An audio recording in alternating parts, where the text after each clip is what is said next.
Okay, so Meltem, I've been told a few things. One was that I have to stand up straight or sit up straight. Okay. Like I seemingly move all over the place, but okay. How's life with you? Life's amazing. Yeah. What's new? Everything is new, but also nothing has changed. Same as always, just focused on building a new firm, doing Yeah. what I know how to do. I want to jump into Crucible in a minute, but first I have a few questions if that's okay with you. Is that fair? Oh, Like, for sure. Yeah. how do I pronounce your last name? Demirors, like the Demirs. mirrors, but dumb mirrors. Yep. Like Demirs. Demirs. Demirors. Yeah. Demirs. Okay. What's the origin of your first name? I'm dying to know this. Turkish. Really? And what does Turkish. it translate to? Okay. So my family's Turkish. Both of my parents are Turkish, but I was born and raised in the Netherlands. And when my parents knew they were going to have a girl, they were thinking of names that would sound pretty in every language. And in Turkish, Meltem is not a super common girl's name, but Meltem is the breeze that comes from the Mediterranean. And my parents thought it was pretty. And so that's where it comes from. I love that. I was named after Keith Richards. It's so less romantic than what yours is, right? My father wanted to name me Mick. My mother's like, no way, you can't be called Mick. And so they wanted Keith Richard Grossman, then negotiated to Keith Alexander Grossman. So like not as romantic as yours. No, but that's very metal. And honestly, okay, I believe in nominative determinism, right? So I never really thought about it.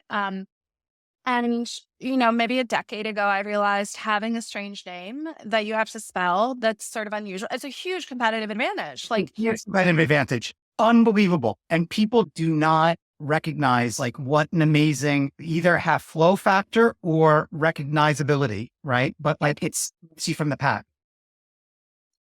there we go. Let's say all of the success I've had in life, let's thank my name for. Thank you, mom and dad. And then all of the not success is my fault. How about that? My parents will be happy. Love you, Now mom you and see more dad. totally. Culture. My biggest regret is I don't have a number at the end of my name, right? Like I want like a number Oh, like 8. Like if you go in the 8, you're like, wow, like there's something yeah. about that, right? If it was like Keith Grossman, the 8, you're like, huh. That's like landed gentry status. I know. It literally, you're like, I have books about my family if I have a number that high. Yeah. No, like my parents don't even know what day they were born. You ask my grandparents and they're like, it was sometime in the spring. We had just planted this crop. Like, there are no letters at the end of our names. Wait, No I numbers. like that their days are based on crops, right? Like they're like, oh, the crops. That's Yes. You were, that's what happens when you're a farmer, right? They grew up in a farming community that was, had no tech, no connectivity to the outside world, fairly low formal education levels. And so a lot wait, of wait, wait. kids, How many brothers and sisters? I only have one sibling, sadly. What I was excited about with this conversation was, um, I, I know you through sort of the space, right? And like, I have tremendous respect for everything that you've achieved and you've built. But like I'm saying earlier, I don't know you that well as a person. And so if it's okay, they gave me your bio. It's so Right. impressive. Am I allowed? Do you mind? Will it make you blush if I read your bio? Can I read your bio to everyone so when they see this, they could hear how amazing you are? Um, if you'd like to, I don't really think it's that exciting. I, But if you'd like yeah, to, Keith, of I, course. I do because this is where it was interesting. So I also took notes at the end of your bio where I was like, this is written to me by someone else, right? And so they were like, now that I know Meltem Demirors is founder and general partner at Crucible, an early stage fund investing in the intersection of crypto, compute, and commodities. Throughout her career, Meltem has earned her place as one of the most respected and distinctive investors in crypto. So I'm going to pause for 1 second. I agree with that part. Okay. That part's amazing. Okay. This is where I was like, wow, I didn't know this part. Okay. Before launching Crucible in May of 2024, she served as the chief strategy officer at CoinShares, which I knew, Europe's largest and longstanding digital asset investment firm, which oversees $7 billion in assets under management. Before that, Melton was the founding team at Digital Currency Group. That I did not know. That's an interesting one. I'm like, this is unbelievable. Okay. Melton has lectured at MIT and Oxford and is an angel investor in over 100 startups. Okay. Now we go back. Before joining the crypto industry in 2015, Melton began her career trading and working in operations in the oil and gas industry. And she studied math and econ at Rice and had an MBA from MIT Sloan School of Management. Okay. I love this. Okay. I did not know that. Now, what I was disappointed in this bio was no mention of Crypto Dickbutts, no mention of building Bitcoin rigs, no mention of hanging out with artists, like essentially what I see all the time with you. So of all of those areas, I guess my first question to you is Crypto Dickbutts. And I know this is about modern money, but like I actually have an angle here because I'm obsessed with the Crypto Dickbutts as a community and as what you've done with it. What got you into Crypto Dickbutts and why are you so fascinated with it? Yeah, sure. So first of all, thanks for reading the bio. Appreciate it, Keith. Um, it's been such a fun decade. I've been in crypto professionally for 10 years now, as of 2025. That's a really long time. It Yeah. That's a lot. In any other industry, right? A decade is nothing. In crypto, it feels that's a lot. So crypto that's for me, what was always really interesting about Bitcoin, and I got into Bitcoin just personally in 2012 when I went to MIT in 2013. Is one of the only universities where there was a lot happening with Bitcoin. My classmate, Dan Elitzer, ran the MIT Bitcoin Club with an undergrad student, Jeremy Rubin. We worked together on a bunch of stuff because I ran the fintech club. And so like fintech and Bitcoin were kind of, there were no other coins. It was just Bitcoin. The Ethereum paper hadn't even come out yet, right? That would be in 2015. And so, that's when I first started learning about cults, right? I view Bitcoin as a social movement first and foremost. And what I always like to joke, there's that great meme on the internet of a guy stacking dominoes, right? And the tiniest domino is like wanting to buy mushrooms on the internet, which is the Silk Road, right? Like Ross Ulbricht started selling mushrooms on the internet, and then that turned into a whole thing. And then the last domino, right, in this meme is toppling the global financial system, right? I don't know if that's the ultimate outcome of Bitcoin, but what I always like to joke is we memed over the last decade, we have collectively through the work of a bunch of anonymous and pseudonymous people on the internet who very rarely see each other in physical space, we have memed a global reserve currency into existence. And that is absolutely incredible. And then you fast forward to NFTs. We saw a lot of NFT communities emerging. Obviously, there's a lot of overlap with sort of the fine art side of things. I don't come from that world. I don't really know anything about art other than what I like, right? But what was so interesting to me, the first thing I saw in the NFT community that really caught my attention, it was September of 2021. It was Etherrocks. Okay. I saw Etherrocks and I was like, this is so funny. Because what it reminded me of, Etherrocks, for those who don't know, it's 100-piece NFT collection. And it is a PNG file. Literally, if you Google free clip art rock and you hit search, it's the first result on Google Images. That's the Etherrock. Someone took that image, colored it in browns and grays and reds and blues. I have a gray rock. His name is Grug. But I learned about Etherrocks and I bought one. And at the time, I texted everyone I knew. I was like, okay, hear me out. This sounds ridiculous. I'm spending 9 ETH, which at the time was like $35,000. I'm basically spending a Honda Civic on this image of a rock. And here's why. It's one of the first NFTs. It's a rock and it's so funny. It's going to piss people off. I was like, this is going to infuriate people. I got my friend Arthur Hayes to buy one. We talked to a bunch of people about it. Justin's son spent, $1 million on one. I would not shut up about it. And literally 2 weeks later, CNBC, 5 o'clock, prime time, fast money. What are they talking about? People are buying and selling clip art pictures of rocks for millions of dollars. And it made people so angry. And I knew that that was going to be a banger, right? Because mimetically, it's so ridiculous. And what it goes back to, right? It's like ridiculousness, spectacle. Like, it's really commentary on the age we live in, much like the banana that you saw a year later, right? Taped on the wall at Basel, which, by the way, that banana is now owned by Justin Sun, right? Insane. The man appreciates Mhm. ridiculousness. So that was in September. So we went through this like 3-month craziness with Ether Rocks. And the craziest moment, if I just may recount this with Ether Rocks, was we threw a party during NFT NYC at kind of the peak. And it's this NFT conference in New York. So we flew in. We were like, let's throw a sick party at a nightclub in New York that had not even opened yet. And on top of that, we flew in Lee Burridge and Jamie Jones to do back-to-back set. They're like icons in the world of electronic music, but the party was only for people who owned an Ether Rock. Now, at the time, Ether Rocks were not part of what the cool kids in crypto were buying. Everyone owned CryptoPunks. Literally that night at the door, someone who owned a bunch of CryptoPunks showed up to the party, were not let in, and they were like, I own all these CryptoPunks. I'm a huge NFT collector. Da-da-da-da-da. And they ended up buying at the door that night a $2.4 million Ether Rock.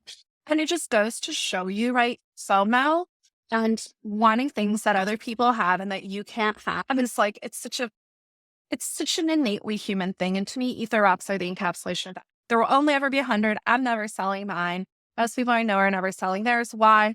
Because it's just a piece of history, right? Of crypto history. Very niche, but this is my history. So then February comes along. This is about 3 months later. And I had rented a house in Jackson Hole. And I had invited some crypto friends to come out. I was like, let's just have like a fun work kind of ski trip. So we're all at this house.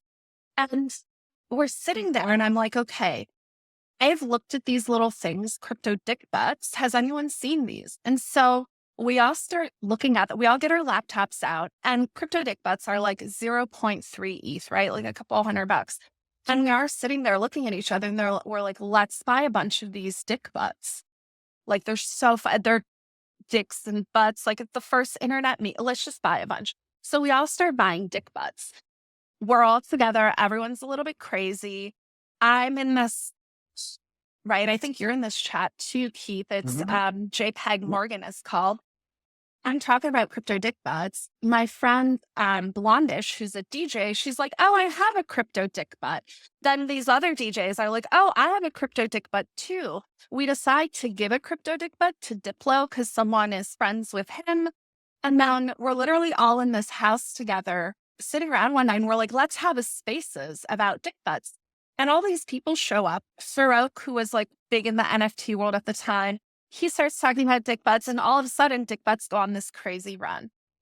I was like, okay, let's double down on this. We need to throw a party. So we threw an Eyes Wide Shut themed party. And I was like, let's just go full culty with it.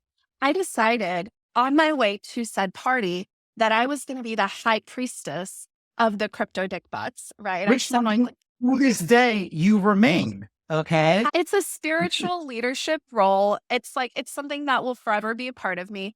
I wrote in the taxi on the way to the venue a whole sermon in Latin about Crypto Dickbutts, which I later recorded and then remixed. You can find it on Spotify. If you look up Crypto Dickbutt on Spotify, you can listen to a 2-minute track of me chanting in Latin. I don't speak a word of Latin, by the way. And it was just what I did over the next year with Crypto Dickbutts was really lean into this idea of cult.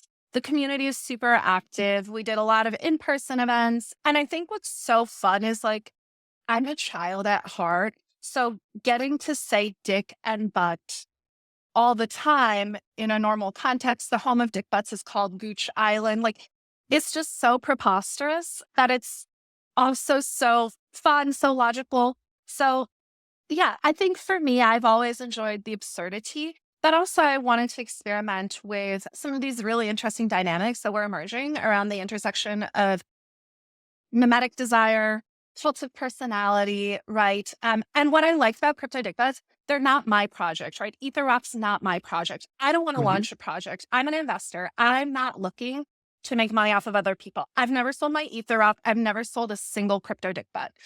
I'm not here to like profit from my position in a community or to try to launch something. I'm an investor. And I learned by doing. So for me, doing this was a really fun way to learn. And I'll be very honest, Keith, maybe you feel this way about your job sometimes. My job can be really serious. So these moments of levity that allow me to be a different person and to be not serious, they're fun for me. They keep me sane. So actually, the reason I bring up, and everyone's probably thinking like, why would we start a conversation about modern money on Crypto Dickbutts? But like the reason I bring it up is when I was president of Time and I got my first Crypto Dickbutt, I remember trying to explain to people the absurdity of the NFT movement, but through the rationality of what I was seeing, which was imagine if I went to you and I said to you, I want you to invest in a community that has 2,500 members, that has done $20 million a time in sales, is profitable, zero overhead cost. The group is ravenously obsessed and will buy anything that has its trademark on it. You would want to be in that community in a second. You'd write me a check as a BC in a second. If I flipped that around and I said to you, I'm going to pitch you Crypto Dickbutts, it's essentially a hot dog with a dick at the end of it, right? Like in funny different ways, you'd look at me and be like, get out, right? But like what people forget is in the absurdity, like what the NFTs ultimately did was they highlighted the value of memetics, right? And I think you're seeing that now with meme coins, right? And you're seeing it because what you're getting is an entire culture of people who feel very comfortable with social media and feel very comfortable with digital ownership and feel very comfortable with transacting online. And now for the first time ever, have a currency that they feel comfortable with in terms of finding community in a world that's otherwise lonely, right? And so from that perspective, Can I just augment that a bit? Here's what I think differentiates meme coins, though, from things like Bitcoin and to a certain degree, Crypto Dickbutts. What makes communities, right? Communities of belief in particular, are a handful of things. It's a shared belief system. In Bitcoin, it's the myth of Satoshi, the white paper, right? And what really works about Bitcoin is the founder is pseudonymous, right? There's this air of mysticism around it. Same thing in Crypto Dickbutts, by the way. Crypto Dickbutts, and the same with Etherox, nobody knows who deployed the contract. It's this mysterious figure called Slowbro, who the community nicknamed quote unquote daddy, right? But this idea of the unknown founder coming in, laying down rules, very important. And what I did with Crypto Dickbutts early on is I wrote the 10 commandments of Crypto Dickbutts because we needed that sort of those rules, right? Those sort of community standards. The second thing is you have rites and rituals. In Bitcoin, the rites and rituals, right, are things like don't trust, verify. It's all of the little procedures you go through with your private key, with your ledger, right? There's all of these rituals around Bitcoin that are a really important part of being a Bitcoiner. The 21 million sort of number, right? That's memetically very important to Bitcoin. Same thing with Crypto Dickbutts. And so I think one of the things that meme coins sometimes lack, because people have all of these perverse financial incentives, and typically they have known founders or known people who launched them, and they don't have these persistent rites and rituals that people can sort of coalesce around. What you end up having is meme coins tend to be extremely ephemeral. We saw the same thing, by the way, with a lot of NFT communities. Most NFTs communities today don't really persist, right? Punks are kind of a strong community, although I'd argue in spite of Yuga, not because of Yuga, the parent company that bought the IP. You have Miladies, right, who are really unhinged, like weird online fringe community that's rooted in 4chan. I'm a child of 4chan. You have, Penguins, which the IP was bought by someone. They did a great job turning it around. But there aren't really that many NFT communities that I can think of, or honestly, even crypto communities that I can think of that have strong culture and strong communities around them today, right? It's like Bitcoin, Ethereum, Solana. After that, it gets really spotty. If you look at coins, it's very ephemeral. Yeah, actually, you make a great point, and I do agree with you on this point. Like, and I do think that when Litecoin actually flipped its sort of narrative and said we're going to become a meme, right? Like that was like the first point where people were like, "Oh, let's rally around this in a very similar way," but still lacks certain things. So let me ask you now, shifting forward, how do you take this lens? And this lens is so much like I agree with you, right? Like I'm a kid at heart. Like I always joke, I have 3 ages. Right? I'm 98, I'm 45, and I'm 12. Right. Yeah. So like, there's just elements of crypto that like keeps you always at 12. Right. And it's Yeah. really fun in that regard. How do you take your understanding of this space, of mathematics, of investing and apply it to Crucible? Great.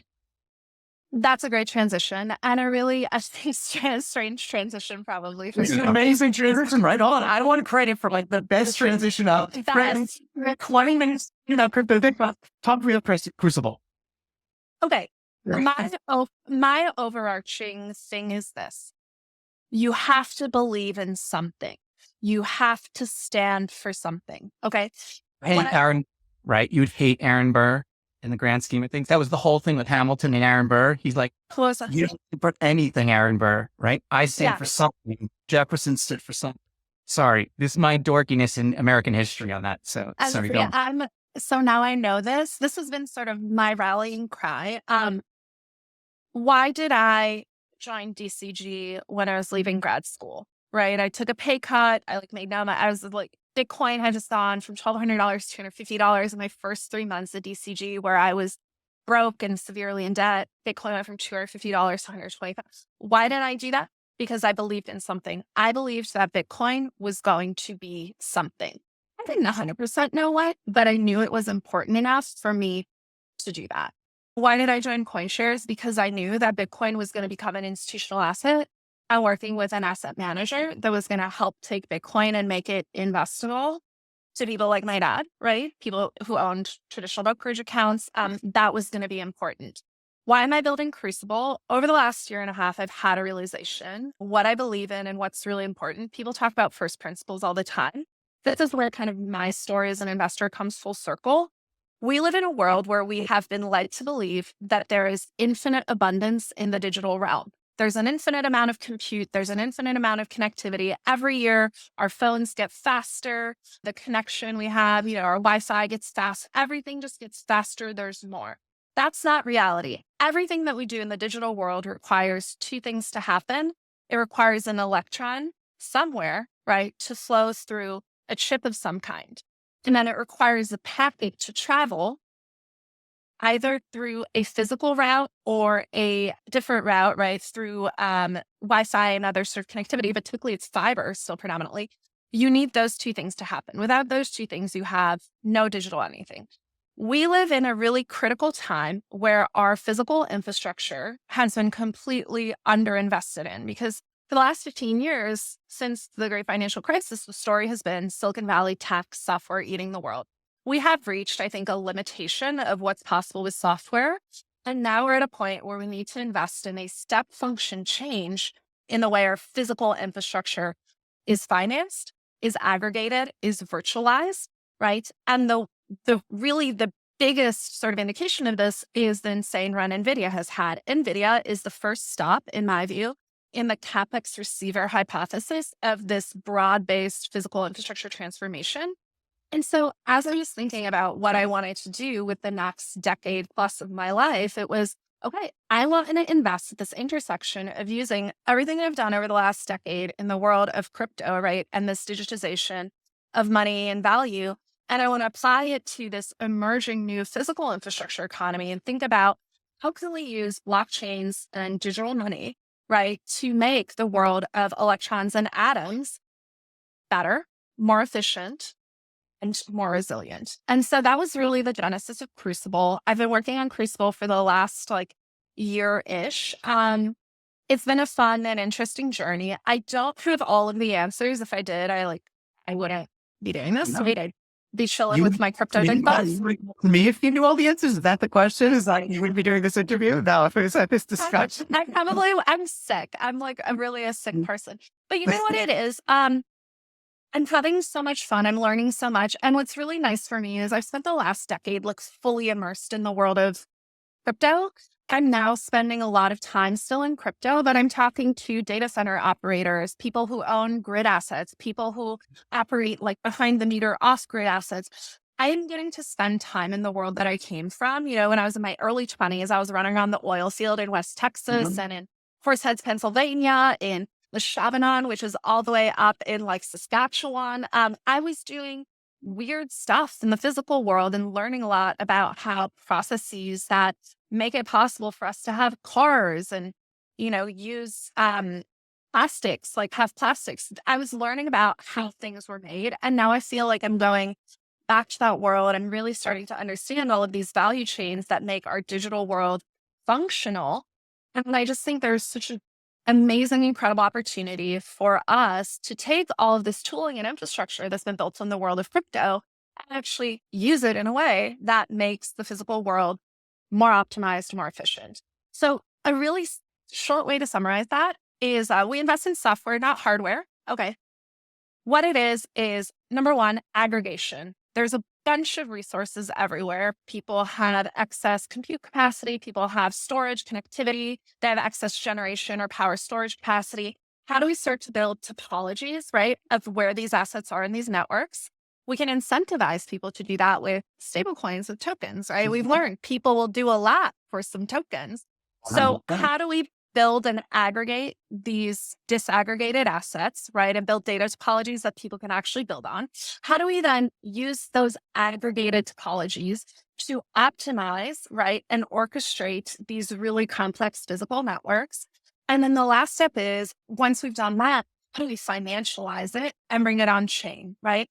Even just something as simple as making the energy grid in the US a transactive energy grid where the flow of payments follows the flow of electrons, making the connectivity grid like a transactive grid where you can have the flow of data and the flow of information or the delivery of connectivity services be accompanied by real-time payments, right? These are things that I think are intuitively very logical and are frankly inevitable. So my job at Crucible, right, is figuring out what order this is going to happen in and to make well-informed, hopefully, bets on how this future is going to evolve.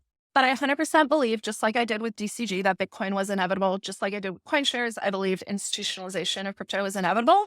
Again, I believe this movement is inevitable. It's going to happen. The physical world is going to become more efficient as a result of step changes in how we apply technology to it. I'll invest in that. So that's it. I wish that we disagreed on something because then we could actually have a debate on it. But I think that what we're about to see is the biggest movement towards efficiency than anyone's ever seen. And all of these technologies are taking these inefficient sort of structures that are in place and literally creating far more efficient structures, right? And they're squeezing out all the inefficiencies are, right? If you want a great book, have you read the book Grid by Gretchen Hock on the history of the energy grid in the United States? Of course. Of course.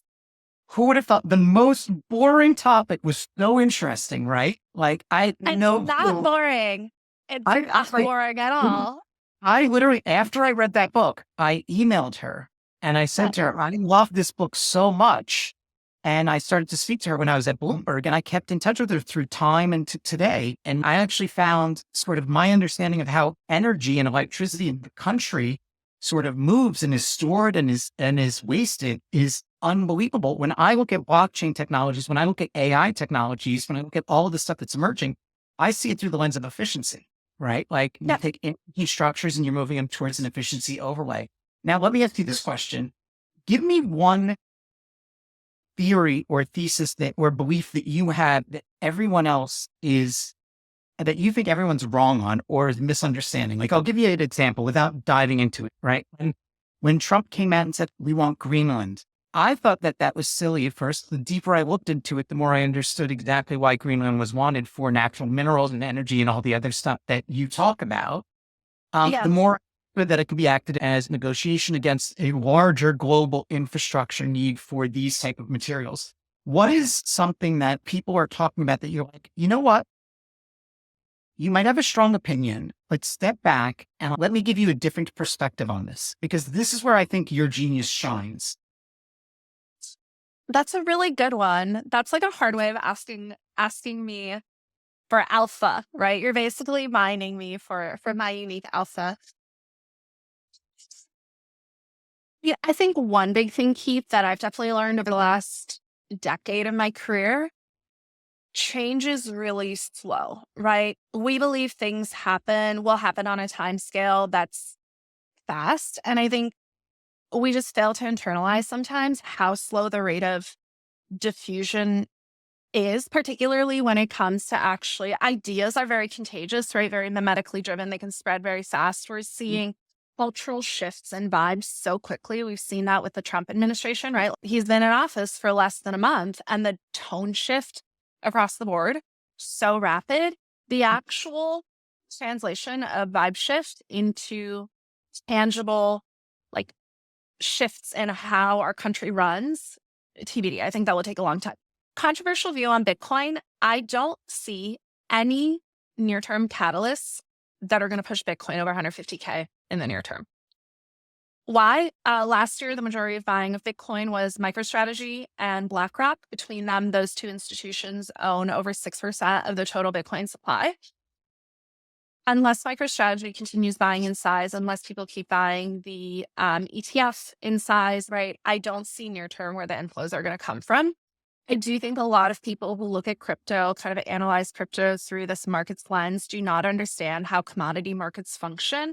Bitcoin is the purest commodity you will get. It is purely driven by supply and demand, right? So I think one thing people don't really understand is the function of flows in the Bitcoin ecosystem in particular.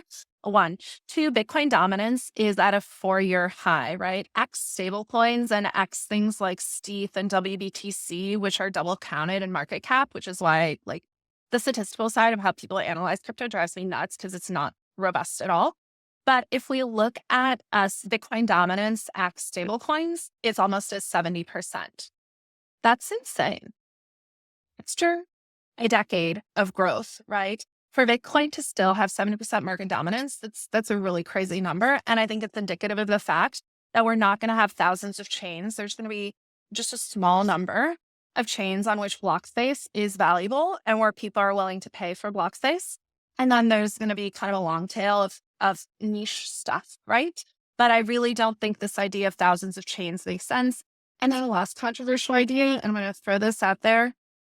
We don't need a token for everything. We can just use stable coins, particularly with DePIN. I think there's this idea in the world of DePIN, like if we put sensors on things and then we pay people in tokens to run sensors or to run infrastructure, that's somehow valuable. Okay, I pay my CapEx and my OpEx in dollars. I don't want to get some internet money, right? I need dollars to pay for the cost of buying these assets and for operating them. And so I think this whole DePIN movement, right? I think Helium, the idea is nice, but it's just a token that has an MVNO underneath it, right? I don't think there's anything novel really happening there. It's a sexy story, but I think the underlying implementation of these ideas is still so far away, honestly, that some of this to me, is we're going to go through a trough of disillusionment. Are those really controversial ideas? I don't know. To me, they are, because I see a lot of people who are very, very optimistic about things that I just think are entirely nonsensical. Now, does that mean there will be speculative, mimetic sort of value around these things? Sure, right? And this is sort of Carlotta Perez's idea that speculative bubbles are really essential part of innovation and capital formation. And eventually, out of speculative bubbles, you get to real production of fundamental technology innovation. So I'm not a hater, here for it. It's not my bag, but like, I'm happy that people are excited about it. Well, when I started at Wired, the first issue that my name was in was September of 2002. Okay. Yeah. And when I joined, I'll never forget this. My grandfather was not a nice guy. That's a different story. We would need a couch for this one, right? He says to me, "Why would you join that silly brand? You all thought that this internet thing, we'd all be buying dog food online, right? Good luck with that." Yeah. This was 2002, right? This is like post-internet bubble. And so I always remember this moment where he's like, you're so silly. You thought you'd buy dog food online. Well, here we are. It's 2024. And I do buy dog food online, from the world's largest company, right? Amazon, like one of the world's largest companies. And so like he missed sort of the innovation that was coming out of the bubble because he was so fixated on the bubble itself. Now, your point, I couldn't agree with you more, right? I think that the idea that we need a chain and a token for everything is insane. If you look at sort of the rise of computing in the 90s, right? everyone was talking about the chips that they had for a very long time. I have a 386, I have a 486. When Intel came out with a Pentium, right? It was the biggest deal ever. The biggest ad campaign in the 90s on the planet was Intel inside. Yep. Everyone knows that. That's where we are today when people talk about blockchains, right? And it all shifted. It all shifted when Steve Jobs held out sort of the iPod and said 1,000 songs in your pocket. And people all of a sudden saw the experience over the spec. And everyone said, I don't care what the chip is. I just want that experience, right? And if I was to ask someone today, what percentage of your devices have an Intel chip in it? The answer for most people would be, I don't know, and I don't care. I just want it to work. And I actually think that the same thing goes with blockchains and block space, which is you can digitize anything. You can, like that line from Meet the Parents, like, I have nipples, can you milk me, fucker, right? Like you can milk anything. Right. It's like, but just because you could tokenize it doesn't mean that there's value behind it. And I think that we have to go through this notion of, what the NFTs did for me when I was at Time was it gave the largest swath of consumers the reality that there could be digital ownership for the first time ever. And there was all these other layers in it, but at the highest level, the highest order of thinking, it was, wow, if I want to own things in the real world and I want to own things in the digital world, here's the technology that allows me to own things in the digital world, right? That was fascinating to me. I think what you're saying, what it's prompting for me, and this is something I've been talking about quite a bit lately. I think right now there's this narrative that agentic economy, right? There's going to be all these agents, and so much of the conversation around AI is around consumer use of AI. I actually don't think consumers are going to use AI that much at all. Who's going to be the biggest beneficiary of AI and agents? The industrial economy. 100%. Because it's a process-driven economy that's really not digitized and really inefficient. And all of a sudden, you can embed logic, payment streams, physical verification, digital verification into these processes, this infrastructure that hasn't been modernized, right? I think that the US electrical grid is going to have its internet moment, right? Like one thesis I hate the word thesis, by the way, so try not to use it. When I need the word Yates, okay? Like it's like, I won't use thesis, you don't use ideate, okay? And then we can move forward. Deal? Great. Yes. Okay. So one concept that we've been exploring and playing around with is this concept that the grid is the next internet, right? And that's why I love this book, Shorting the Grid, that I think is so phenomenal because it explains just how inefficient and how archaic the grid is. So I think the US energy grid is going to have this incredible moment over the next 5 to 10 years. I want to invest in it. I want to be a part of it. I think it's going to be profound, exciting. And what I think is so interesting is all this conversation around ESG, I think has historically been very performative. We can actually accomplish all of those objectives in a way that isn't performative and is actually possible, benefits the bottom line, and builds multi-billion-dollar companies or even trillion-dollar companies out of a mandate that's not oriented around this performative sort of guilt thing, right? Like, oh, we need to save this. Like, no, it's actually really profitable for us to do this. Solar is the lowest cost way to electrify things today, right? Like that is profitable and it's also good for the environment. So I think that's really interesting, this sort of idea that the grid is the next internet. But this belief that people have that our experience of AI is going to be agents doing stuff for us is, I think, a little bit, ill-informed. I think agents are going to make the biggest difference in value chains that you and I never interact with, but are incredibly valuable, where those tiny little step function improvements in a very small process and the ability to take data, observable sort of data, to take telemetry data and to aggregate it and actually derive actual insights from it and to automate that and couple it with payment. Like that is profoundly transformative. Now, do I need a dedicated blockchain for that? Like, no, probably not. Do I need a new stablecoin for that? Like, probably not. I think we have all of the tools and infrastructure, just putting the puzzle together in a new way. So a big part of my job right now is just like going out and talking to people who are doing these things. Their perception of crypto, right, is very different from the reality, and just trying to sort of get these two different worlds to talk to one another. Listen, I love that. Yeah, I always send people like a lot of the evolution that's going to take place and a lot of the advancement that's going to take place is going to be experienced a lot like how when you got your first high definition television and you just looked at it and you're like, this is better experience, right? This is better than what it was. But like Yes. nobody was like, oh, but tell me about the frequency in which the message is transmitted. Nobody cares, right? Like at the end No. of the day. The conversation around TPS, right? Like transactions per second. Kill Nobody it. cares. Kill it. It's dead. Put a knife in. It's over. No, Stop. I had a conversation with somebody the other day who started to talk to me about quantum computing and Bitcoin. And I was like, well, let's talk about the Bitcoin hash rate. And the person's eyes glossed over me. Like I lost them at Bitcoin hash rate. I think I lost you at Bitcoin hash rate. Okay. So I'm getting flagged that we're at the end of this. By the way, we've been going for 42 minutes on this. And I feel like I kept you for 42 more minutes. I have one question for you. And this is actually the question I want to end on. Okay. First up, thank you for hopping on this one. Right? Because I feel like you and I have known each other through the space for so long, but we've never had a conversation like this. Second, I'm saying to my team, I was so excited for this conversation because I have so much sort of admiration for you as a thinker. Okay. My favorite quality about you is you're an original thinker and like you tend to question a lot of the status quo. And so if I had one question to end on, it would be, what advice would you give someone like they graduate from college today? They're coming into the real world and they've been taught to think a certain way, right? And when you come into the real world, it's more messy than what you're taught in school, right? Right. And so what would be the advice you'd give somebody on how to be an original thinker like you? And you can just do things. You can literally just do things.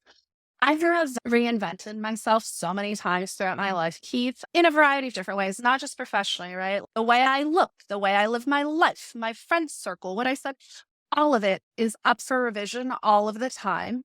You can just do things, right?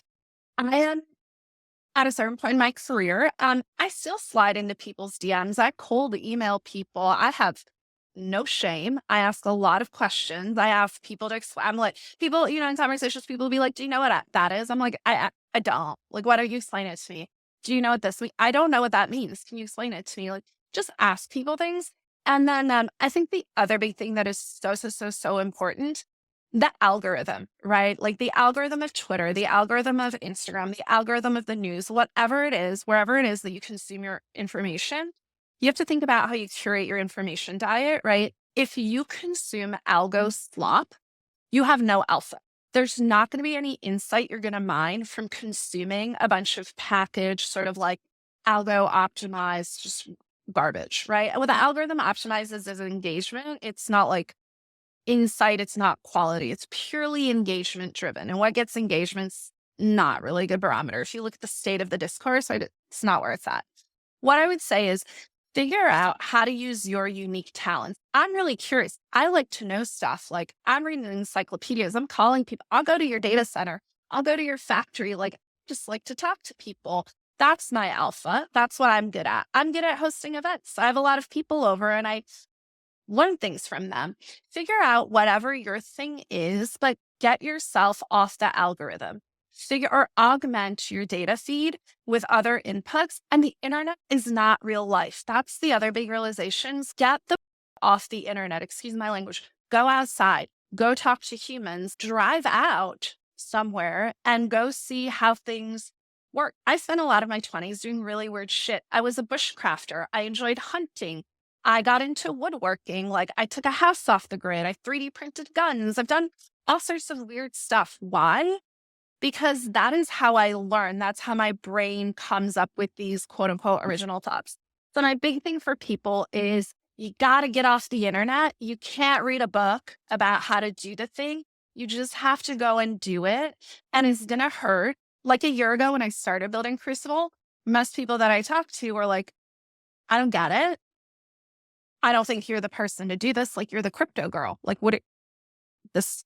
And then you go to work. You just go to work and you keep going to work and you keep doing it and you fail and you get up and you try again. You fail and you get up again and you just keep trying different ways to make it work. That's why there's no secret. It's literally just like grit. There's an element of luck, but you have to believe in something. Always believed in myself, number one, but also I'm not going to work on something if I don't believe in it, right? I believed in DCG when we were building it. I believed in CoinShares when I was building it. And I still believe in both of those businesses, by the way. And they're huge, super successful commercial enterprises. I fucking believe in Crucible. So I'm going to go and I'm going to build it. And that's the alpha. That's it. There's no secret. That's the alpha. And I love that. And by the way, if I was to give the same advice, like if I was asked the same question, I would give the exact same advice. Like, your hands dirty. Yeah. Get your hands dirty, and that's mint why. NFTs, mint some time NFTs, get a dick butt, join a call. Like literally get your hands dirty. And like the amount that I failed, everyone only sees the success and nobody ever sees all the failures. But like the amount of times that I've been, on the phone with the Jay and Silva, sort of him explaining to me how to mint from a contract and whatnot. It's like, it teaches you everything. And so I love this. Melton. There's no safety. People want to be safe. There is no safe. Oh, I agree. Yeah, I agree. And also you have to feel comfortable being crazy until you're not, right? That's what I tell people all the time, right? Like I'm always the crazy person until they're like, what? Keith, when is the not, Keith? When is the not? When has there ever been a not for you? Like not rude. Oh, wait, no. Oh, thanks. I appreciate that. I'll tell you. Okay. When I took time into Web3, I'll never forget this. Julie LaRoche wrote this article in Yahoo Finance. It comes out and I got more texts and emails from people asking if I was drunk or on drugs or crazy than anything else, right? It wasn't, and I don't drink. Like I barely drink. Like anyone who knows me, like I want that. And I'm as boring as you get. And so like, it wasn't until the Press Gazette came out and said, look at how much money time made, that all of a sudden people were calling me up saying, how do I do this? When we were at Wire and we digitized Wire, like this was back in 2010, we forced Wire to be the first brand of Condé Nast to be primarily digital revenue. Everyone at Condé laughed at us. They're like, you guys are crazy. Right? With data algorithms, everyone laughed at us with Ars Technica until we grew. When the money comes and shows up and people start to realize adoption's there, revenue's there, success can be there, people want to glamour towards it. Up until that point, everyone sort of treats you like that Kennedy quote of success is as a million fathers and failure's a lonely bastard child, right? You're always a lonely bastard child until that moment of success. And then all of a sudden, everyone's there for you. With crypto, what was funny was, the past 2 years has been very hard. Like we were attacked as an industry nonstop. Now, all of a sudden, it's very easy to sort of have your chest out, right? But at the same time, you have to remember, like crypto is a subsection of so many other sort of ecosystems all coming together. So it's just that all the hurdles that are coming at you have now been sort of removed, and you now still have to prove yourself and still continue to build your value. You are only as good as your last hit. That's why I never talk about DCG. Don't talk about CoinShares. I don't talk about anything I did. Literally, the only thing that matters is what am I doing now? That's it. The 100%. Past is the past. The future is the future. Today, right here, right now. What do I believe in? I believe in thermodynamics. I believe we live in a thermoeconomic civilization. I believe that crypto is going to be the backbone of our entire global system of value exchange. That's what I'm building. So I know what I want the title of this podcast to be. I want it to be 50 minutes of Crypto Dickbutts and Melton and Keith agreeing on everything. So on that note, Melton, thank you so much for joining today. I can't begin to tell you how thrilled I was to have this conversation. And, for people who don't know you, how do they find you online? Yeah, I'm on Twitter. I realize I use Twitter as my journal. Whenever I have a thought where I'm like, oh, that's a good thought, I just tweet it. So if you like that sort of thing, I'm very active on my Twitter. I also write a lot of things. I love making slides. So there's a lot of good sort of stuff you can read, download. I love sharing data-driven analysis, which I think is very rare sometimes in the world of early stage investing. That's it. We have a Substack. I post it sometimes on my Twitter, but it's primarily Twitter. Yeah, thanks for having me, Keith. It's been really fun getting to know you over the years. We've always interacted in more of a social setting, even though we're both business professionals, I am told. Apparently, we're those things. I'm so glad you've been told that. And also for privacy's sake, since Melton doesn't want anyone to know where she's located, she's currently broadcasting out of Tajikistan. Am I right? Yes, listen, I'm very public about my love of the state of New Hampshire. Live free or die. If you're a libertarian and you don't live in New Hampshire, no, I'm fine with the New Hampshire thing. I talk about it. So then I actually do have something I want to end on, which is a New Hampshire thing. Okay. Yeah. I think live free or die is a very good slogan. I think a cooler slogan would be if they changed it to live free and die. Okay. Like I think, or friend would be huge for the States. I love it. Okay, you know what? Next time I'm in Concord visiting the state legislature, I will be sure Oh, it's to this let one. them know. Yes. Yes. Not Keith Richards Grossman, but Keith, was it Alexander? Alexander Grossman. Yes. Not any numbers, the first. Keith Alexander Grossman, the first, would like you to know that your slogan would be more effective if you change the word. Perfect. Very, and on that, very burning man of you. Very burning man of. and on that note, we will end this discussion.